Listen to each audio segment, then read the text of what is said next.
मेरी शादी एक बहुत ही अमीर ख़ानदान में हुई थी। मैं इस वजह से बहुत खुश थी कि सारी ज़िंदगी मैंने अपनी गरीबी में गुजार दी। अब कुछ अच्छा होगा। मुझे पैसे की कद्र और कीमत का अंदाज़ा था। हमने अपने पापा और मम्मी से हमेशा 2-2 रुपए के लिए मार खाई थी। जब मेरी शादी अमीर घराने में तय हुई तो मैंने कुछ नहीं कहा, किसी से कुछ नहीं पूछा कि शादी किससे करवाई जा रही है। मुझे तो बस इस बात की खुशी थी कि मैं ब्याह कर इस जेल से निकलकर एक बड़े से महल में जाऊंगी, जहां आगे पीछे बहुत सारे नौकर मेरी सेवा करेंगे और मैं बहुत सुकून की जिंदगी जीऊंगी और नौकरों को हुक्म दिया करूंगी। और बात भी ऐसी ही थी। मेरी बारात मेरे घर के अंदर दाखिल हुई थी तो मैं सोच भी नहीं सकती थी कि इतने स्मार्ट और महंगे कपड़े वाले लोग जो मेरे घर पर आए हैं वो मेरे ससुराल वाले हैं। उन सबके चेहरे पर बहुत ही खूबसूरती और चमक थी। हमारा मोहल्ला तो गरीबों का मोहल्ला था। हमने तो मेकअप भी बहुत सस्ता वाला करवाया था। लेकिन जब ये लोग मुझे बिहा कर अपने घर ले गए तो मैं उनके घर को देखते ही रह गई।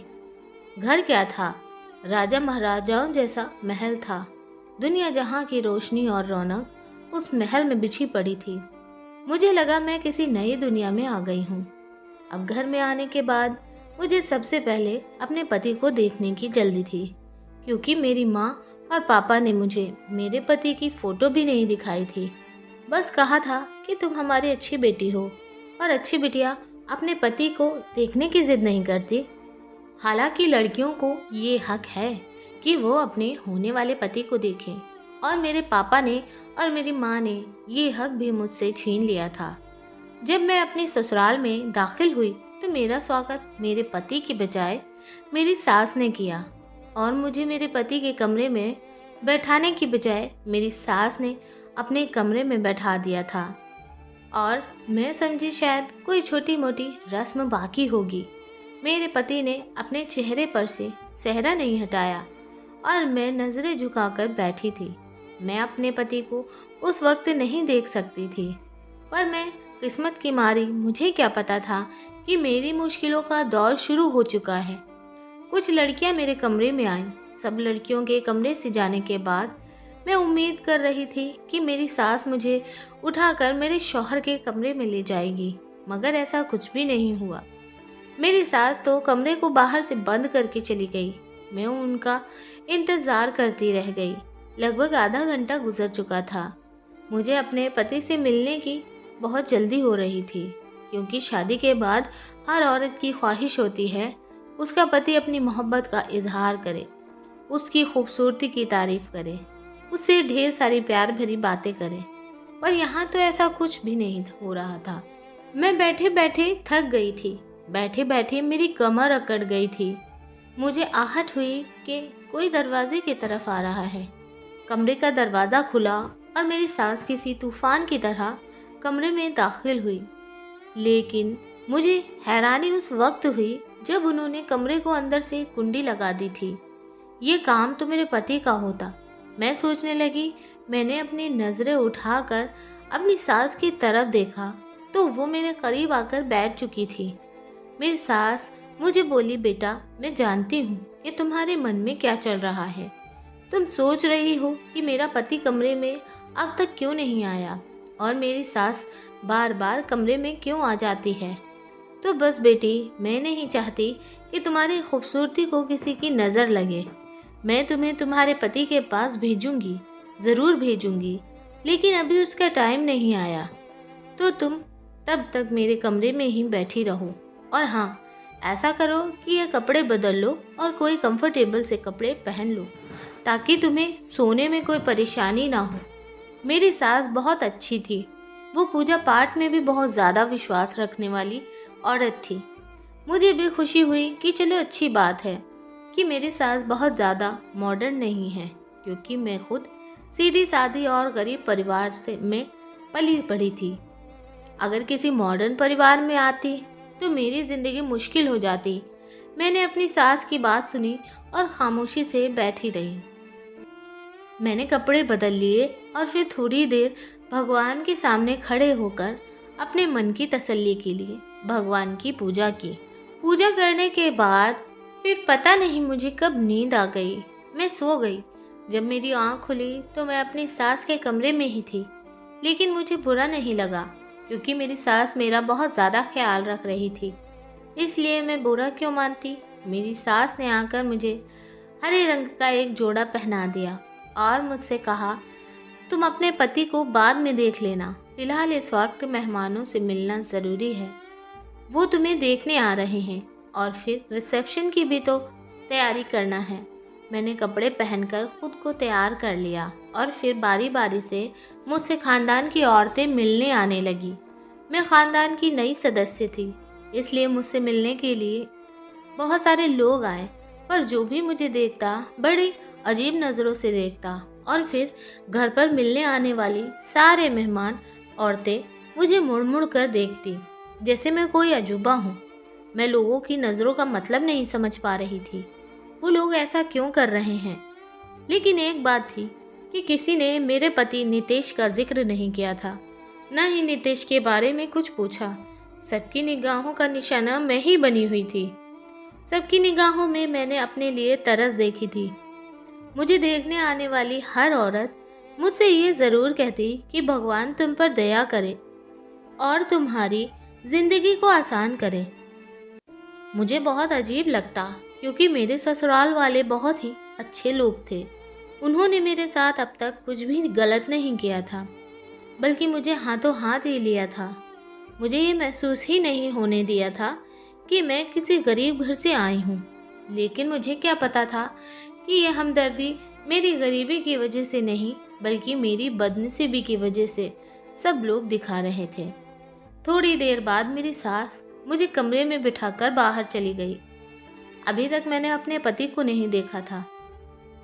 जब मेरी सास मुझे कमरे में छोड़कर जाने लगी तो मैंने अपनी सास से कहा, माँ जी, क्या मेरा रिसेप्शन नहीं होगा। मेरी सास मुस्कुरा पड़ी और मेरे हल्के से कान खींचते हुए बोली, मुझे पता है तुम रिसेप्शन के लिए क्यों कह रही हो, क्योंकि तुम्हें नितेश को देखना है ना, इसलिए। लेकिन बहू रानी, नितेश का दीदार करना इतना आसान नहीं है। नितेश का दीदार करने के लिए, उसका चेहरा देखने के लिए तुम्हें बहुत सारे इम्तिहानों से गुजरना पड़ेगा। बहुत सारे इम्तिहान तुम्हें पास करने पड़ेंगे, तब कहीं जाकर तुम अपने पति यानी कि नितेश को देख सकोगी। कैसे इम्तिहान। मैं एकदम घबरा गई और पूछ बैठी। तो मेरी सास बोली, तुम्हें पहले खुद को नितेश के काबिल बनाना होगा। नितेश के काबिल बनाना होगा। अगर मैं नितेश के काबिल नहीं थी तो उन्होंने मुझसे शादी क्यों की। मेरी ज़ुबान पर शिकायत आ ही गई। अब जाहिर है इतनी देर से आँख मिचौली चल रही थी, मेरा हक तो बनता था कि मैं अपने पति के बारे में अपनी सास से सवाल कर सकूं।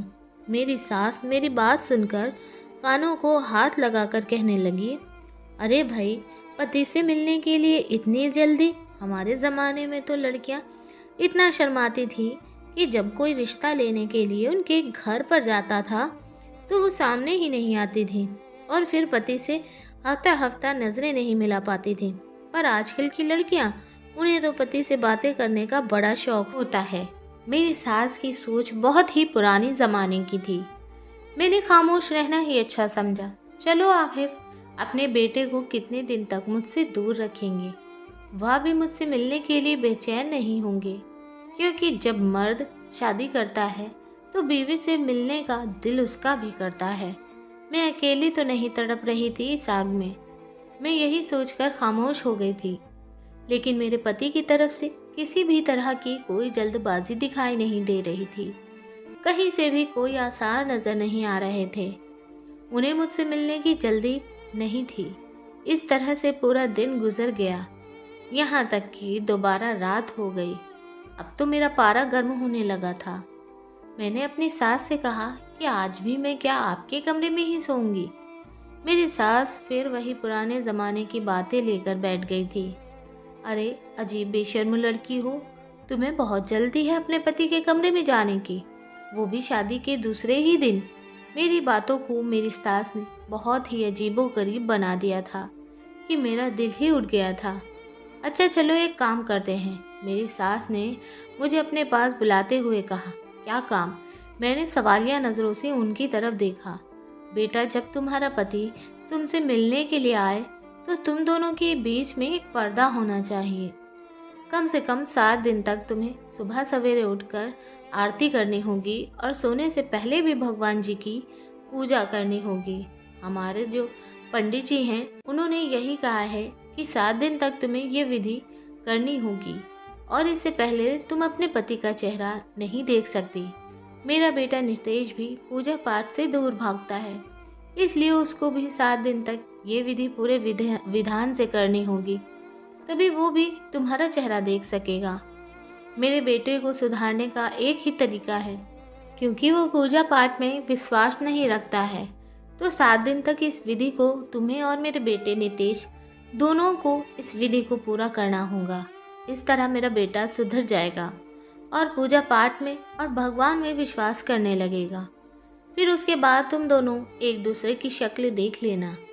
मैं अपनी सास की बात सुनकर चुप हो गई थी, लेकिन मुझे दिल में खुशी हुई थी कि सास का रवैया मेरे साथ अच्छा था।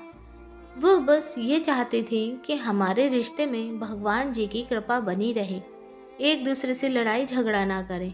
इसलिए मुझे पहले पूजा पाठ का पाबंद बनाना चाहती थी।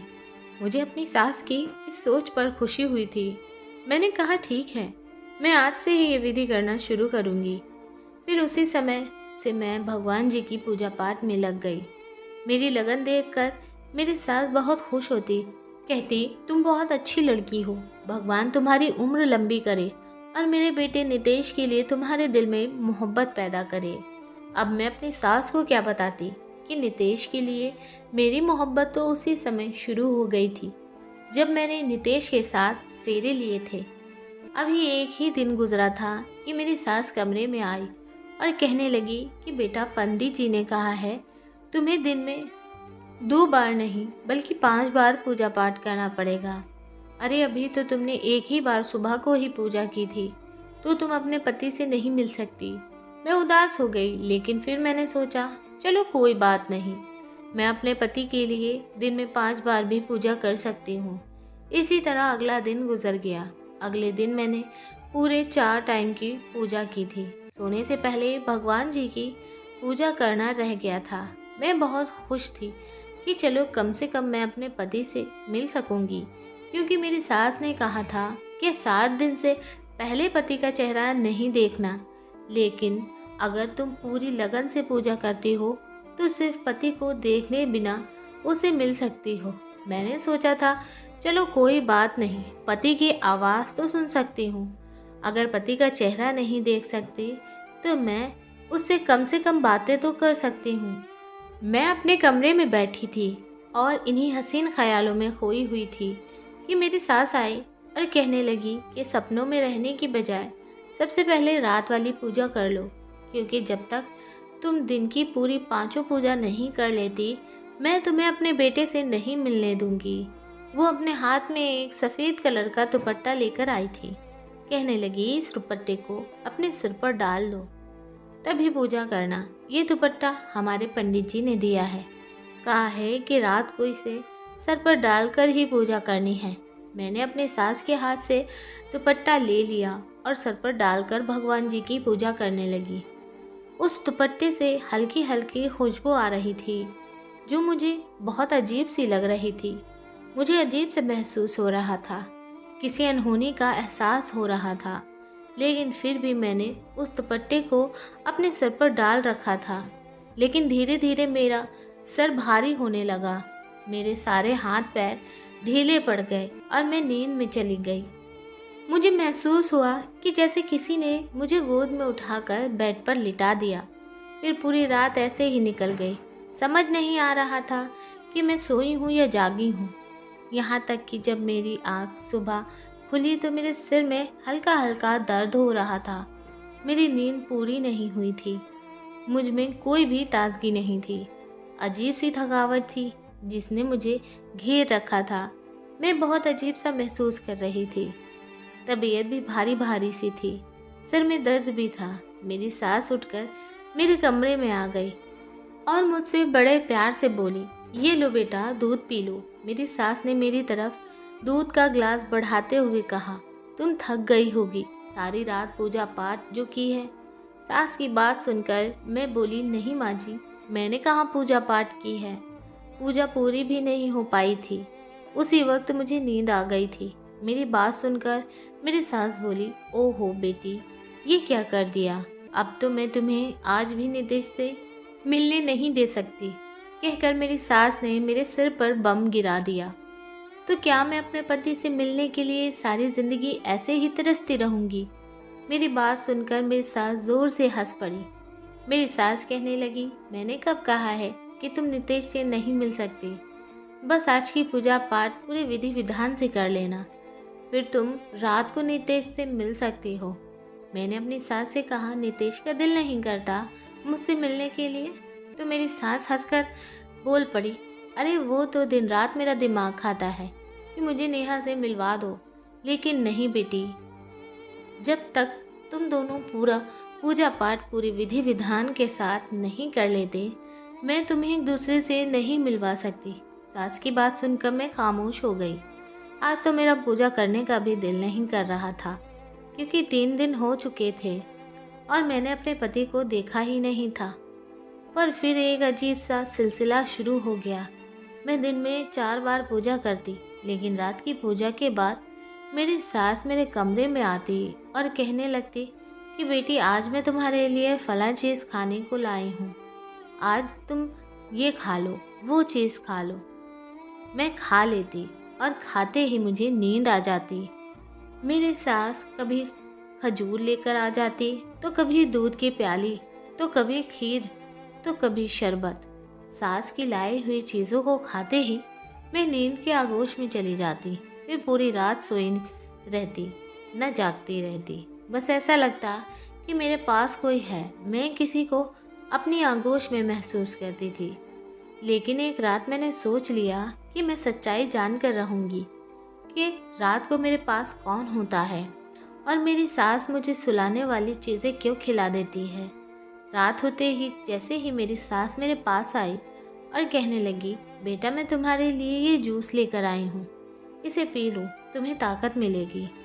देखो दिन पर दिन कैसे कमज़ोर होती जा रही हो। मैंने जूस की तरफ देखा भी नहीं और अपनी सास से बोली, नहीं माँ जी, आज जूस पीने का बिल्कुल भी मन नहीं कर रहा, आप इसे वापस ले जाएं। मैं रात वाली पूजा करने जाती हूँ। मैं तब लगभग 1 हफ्ते से कोशिश कर रही थी कि रात वाली पूजा को पूरा कर लूँ, लेकिन मैं रात वाली पूजा कर ही नहीं पाती थी। इससे पहले ही मुझे नींद आ जाती थी। इसलिए आज मैंने सोच लिया था कि कुछ भी नहीं खाऊंगी पीऊंगी और पूजा पूरी करूंगी। मेरी सास मुझे चुमकारते हुए बोली, कोई बात नहीं, पूजा भी कर लेना, लेकिन पहले ये जूस पी लो। लेकिन मैंने अपनी सास को कह दिया कि मुझे जूस नहीं पीना। मेरे तेवर देखकर मेरी सास मुझे छोड़कर चली गई। वो समझ गई थी कि अब मैं उनके और बहकावे में नहीं आने वाली। थोड़ी देर के बाद मेरी सास कमरे में दाखिल हुई। बहुत ही तेज़ परफ्यूम लगा रखा था। खुशबू मुझे कुछ जानी पहचानी सी लग रही थी, लेकिन मैं अपनी नाक को बंद किए बैठी रही। थोड़ी देर बाद मेरी सास फिर कमरे में आई। मैं पूजा करने की तैयारी कर रही थी। मेरी सास के चेहरे से साफ लग रहा था कि मुझे जागता हुआ देखकर वो परेशान है। तीसरी बार मेरी सास मेरे कमरे में फिर आई। मुझे बहुत अजीब लग रहा था कि मेरी सास मेरे कमरे में बार बार क्यों आ रही है। इस बार उनके हाथ में एक सफ़ेद रंग की चादर थी। कहने लगी, बहू, मैंने तुमसे कितनी बार कहा है कि पूजा करने से पहले ये सफ़ेद चादर ओढ़ लिया करो। ये लो, मैं तुम्हारे लिए नई चादर लेकर आई हूँ, इसे ओढ़ लो। मैंने सोचा आखिर चादर ओढ़ने में क्या हर्ज है। मैंने अपनी सास के हाथ से वो चादर लेकर अपने सिर पर डाल ली और फिर मेरे साथ वही हुआ जो मैं बिल्कुल नहीं चाहती थी। चादर ओढ़ते ही मेरे ऊपर बेहोशी सवार होने लगी, नींद आने लगी और मैं फिर से सो गई। इस कदर गहरी नींद की जब मेरी आँख खुली तो सुबह के लगभग 8 बज रहे थे। मुझे लेट उठना बिल्कुल भी पसंद नहीं था, लेकिन फिर भी आज मैं लेट उठी थी। लेकिन इतना लेट उठने के बावजूद भी मेरा मूड बिल्कुल भी ख़राब नहीं था, बल्कि बहुत अच्छा था, क्योंकि मुझे पता था कि अब आगे मुझे क्या करना है, मेरा अगला कदम क्या होगा। अपनी सास की चालाकियों से मैंने कैसे बचकर निकलना है। मैंने सोच लिया था कि मैं अब ये पर्दाफाश करके ही रहूँगी, तो मैंने ऐसा ही किया। रात का वक्त हो गया। रात होते ही मेरी सास की आवाजाही मेरे कमरे में बढ़ने लगी। मैंने बिस्तर पर तकिया रखा और वहीं लेट गई। मुझे सोने का नाटक करना था। मेरी सास रोज़ मुझे किसी न किसी बहाने सुला देती थी। आज मैं खुद ही सो गई। अपनी सास को दिखा दिया कि मैं सो चुकी हूँ, ताकि वो मुझे सुलाने के लिए मेरे कमरे में ना आए। अभी लगभग 10 मिनट गुजरे थे मुझे सोने का नाटक करते हुए कि कमरे के अंदर हलचल महसूस हुई। मेरे कमरे का दरवाज़ा खुला, फिर कुंडी लगाने की आवाज़ आई। किसी के भारी कदमों की आवाज़ मेरे कानों में पड़ रही थी, पर मैं आंखें खोलकर देख नहीं सकती थी। फिर मैंने देखा कोई धीरे धीरे चलते हुए मेरे करीब आया है। ये कोई मर्दाना कदम थे जो मुझे महसूस हो रहे थे। तभी मेरे कान एकदम से खड़े हो गए थे, क्योंकि किसी ने मुझे छुआ था। मुझसे बर्दाश्त नहीं हुआ। मैंने अपनी आंखें खोलकर सामने देखा। जो देखा वो नाकाबिले बर्दाश्त था। सामने खड़े इंसान को देखकर मेरे सर पर आसमान गिर पड़ा। मैं सोच भी नहीं सकती थी कि मेरी सास मेरे साथ इतना बड़ा धोखा कर सकती है। मेरी आंखों से टप टप आंसू बहने लगे। मैंने अपनी शादी के बारे में क्या क्या सोचा था और मेरे साथ क्या हो गया है। भगवान, मैं कहाँ फंस गई हूँ। मैंने दिल ही दिल में सोचा। मेरे दिल की धड़कन तेज हो चुकी थी। मैं बेड से उतरकर किसी बात की परवाह किए बिना कमरे से बाहर भागी और भागती हुई बाहर आ गई। मेरी सास ने मुझे देखा तो वो हक्का बक्का रह गई। उनके चेहरे का रंग पीला पड़ गया। मैं मचलती हुई अपनी सास से बोली, आपने मेरे साथ इतना बड़ा धोखा किया, आपको शर्म नहीं आई? अगर मेरी जगह आपकी बेटी होती तब आप क्या करती? मेरी आंखों से लगातार आंसू बहे जा रहे थे। आपने अपनी औलाद पैदा करने के लिए ये सब कुछ किया। मैं सोच भी नहीं सकती थी कि आप लोग इतना नीचे गिर जाएंगे, इतने घटिया निकलेंगे। मेरी बात सुनकर मेरी सास मेरे पास आई और मेरे हाथ को थामते हुए कहने लगी, बेटी, भगवान के लिए ऐसी बातें ना करो। मैंने तुम्हारा चेकअप करवाया है। तुम थकी थकी सी रहती थी, तुम्हें चक्कर आते थे। तुम्हें याद है ना, उस दिन हमारे घर पर दाई आई थी, उसी ने तुम्हारा चेकअप किया था। उसने बताया कि तुम उम्मीद से हो। मेरी सास ने मेरे सिर पर एक और बम फोड़ दिया। ये क्या कह रही हैं आप? आपने तो कहा था कि मेरे बेटे से मिलने के लिए तुम्हें ना जाने क्या क्या इम्तिहान पास करने पड़ेंगे। फिर मैं पेट से कैसे हो गई? आप ये कैसे कह सकती हैं कि मैं आपके बेटे के बच्चे की माँ बनने वाली हूँ? आपको एहसास भी है? आप क्या कह रही हैं? मेरी सास मेरी बात सुनकर सर झुकाकर बोली, बेटी, मैं क्या करती? मैं मजबूर थी। औलाद की खुशी किसे नहीं चाहिए होती। अगर मैंने उसके लिए थोड़ी सी हेरा फेरी कर ली है तो मुझे माफ़ कर दो। मैं और कुछ नहीं कर सकती थी। एक माँ होने के नाते मुझे अपनी भलाई भी सोचनी थी और अपने बेटे की खुशी भी सोचनी थी। मैंने अपनी सास की कोई बात नहीं सुनी। सास मेरी विनती करती रही कि अब तो तुम्हारी कोख में हमारा पोता है, हमारी औलाद है, तो तुम्हें इस तरह घर से नहीं जाना चाहिए। लेकिन मैं अपनी सास की कोई भी बात सुनना नहीं चाहती थी। इतने बड़े धोखे के बाद मैं इस घर में रहती, ये मुझे बिल्कुल भी गवारा नहीं था। मैंने अपने आप को कमरे में बंद कर लिया और अपना सामान पैक करने लगी और फिर सीधा अपने माँ बाप के घर आ गई। माँ बाप को भी मैंने सारी कहानी सुनाई। मेरी माँ मेरी बात सुनकर हक्का बक्का रह गई। बोली कि बेटी, मुझे माफ़ कर दो। हमें यह बात पहले से ही पता थी, लेकिन हमने तुम्हें यह बात जानबूझकर नहीं बताई थी। मैं सोच भी नहीं सकती थी कि मेरी माँ मेरे साथ ऐसा कर सकती है। मैंने कहा, आप लोग तो मेरे अपने थे, फिर आप लोगों ने मेरे साथ इतना बड़ा धोखा क्यों किया? मैं रोने लगी तो माँ ने मेरा हाथ थाम लिया। कहने लगी, बेटा, हमें माफ़ कर दो, हम मजबूर थे। तुम्हें तो पता है कि बेटियों के माँ बाप हमेशा कितने मजबूर होते हैं। अपनी माँ की बात सुनकर मैं बोली, आप मजबूर नहीं थे, आप लालची थे। मेरी बात सुनकर मेरी माँ रोने लगी। अब मुझे उनको भी इस तरह से कहना अच्छा नहीं लग रहा था, लेकिन मैं क्या करती? क्योंकि उन्होंने मेरे साथ बहुत बड़ा धोखा किया था। तभी घर के दरवाजे पर दस्तक हुई। मेरी बड़ी बहन घर के बाहर खड़ी हुई थी। उसका हुलिया देखकर लग रहा था कि वो भी अपने पति से लड़कर आई है। ये सब देखते ही मेरा दिल बैठने लगा। मैंने कहा, तुम भी अपने घर में सुकून से नहीं हो? वो बोली, तुमको सुकून नहीं है तो मुझे कैसे हो सकता है? तुम्हारी तो शादी इतने बड़े घर में हुई है, फिर भी खुश नहीं हो तो मैं कैसे खुश रह सकती हूँ? हमारे घर में रुपए पैसों की तंगी है, रोज़ घर में लड़ाई झगड़े होते हैं। मेरा पति मुझे मारता पीटता है। एक वक्त की रोटी के लिए हम लोग तरस जाते हैं।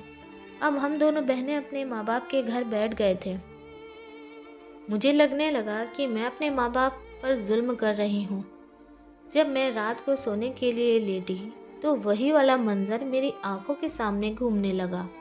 जब मेरे कमरे में कोई आया था और मैं चीख कर अपनी सास के पास पहुंची थी। मेरे कमरे में आने वाला कोई और नहीं बल्कि मेरा पति था। मेरा पति इतना क्रूर था, उसकी शक्ल देखते ही मेरे सिर पर आसमान गिर पड़ा था।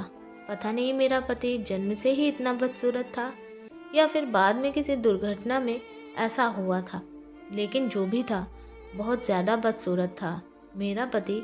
यही सब सोचते सोचते मेरा दिल घबराने लगा। मैं एकदम से उठकर बैठ गई। मुझे लगा कि मैं अपने माँ बाप के साथ बहुत गलत कर रही हूँ। मेरे माँ बाप ने जो भी किया वो मजबूरी में किया, क्योंकि हम बहुत गरीब लोग थे और गरीब की लड़की बिहाने कोई नहीं आता, सब दहेज के लालची होते हैं। अगर मेरा पति बदसूरत है तो क्या हुआ, मुझे उसकी सूरत देखकर डर तो बहुत लगता था। मैं बेहोश होते होते बची थी और यही बात मेरे माँ बाप ने मुझसे छुपाई थी, लेकिन वो क्या कर सकते थे। मेरे माँ बाप की भी मजबूरी थी और मेरी सास की भी मजबूरी थी। वो भी अपने बेटे की खुशी चाहती थी, अपने ख़ानदान का वारिस चाहती थी।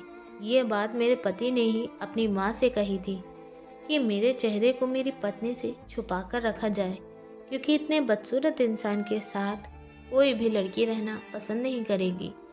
फिर मैंने अपने माँ बाप की गरीबी और मजबूरी को देखते हुए एक फ़ैसला लिया। बदसूरत पति के साथ रहने के लिए तैयार हो गई। मैंने अपना सामान बांधा और वापस अपने ससुराल आ गई थी, जहाँ पर मेरा पति और मेरी सास मेरा इंतज़ार कर रहे थे। मेरे पति का सर मेरे सामने झुका हुआ था और वो मुझसे माफ़ी मांग रहे थे। मुझे माफ़ कर दो, मैंने तुम्हारे साथ बहुत बुरा किया है, तुम्हें धोखा दिया, तुम्हारी उम्मीदों और ख्वाबों को तोड़ा है। लेकिन यकीन करो, मैं दिल का बहुत अच्छा हूँ। तुम जैसा कहोगी मैं वैसा ही करूँगा। मेरी सास भी मुझसे माफ़ी मांग रही थी, कहने लगी, बेटा हमें माफ़ कर दो, हमारी मजबूरी थी। कौन माँ ऐसी होगी जो नहीं चाहेगी कि उसके बेटे का घर बस जाए और उसके ख़ानदान को वारिस मिल जाए। मैंने अपनी सास और अपने पति को माफ़ कर दिया। ये तो मुझे पता था कि नितेश एक बहुत अच्छे पति साबित होंगे और मेरा बहुत ज़्यादा ख्याल रखेंगे। अब जो भी था जैसा भी था, नितेश ही मेरे पति थे। इसलिए मैंने अपने पति को माफ़ कर दिया और अपने पति के घर पर ही रहने का फ़ैसला कर लिया। दोस्तों, कैसी लगी आपको आज की हमारी ये कहानी, कमेंट करके ज़रूर बताइएगा।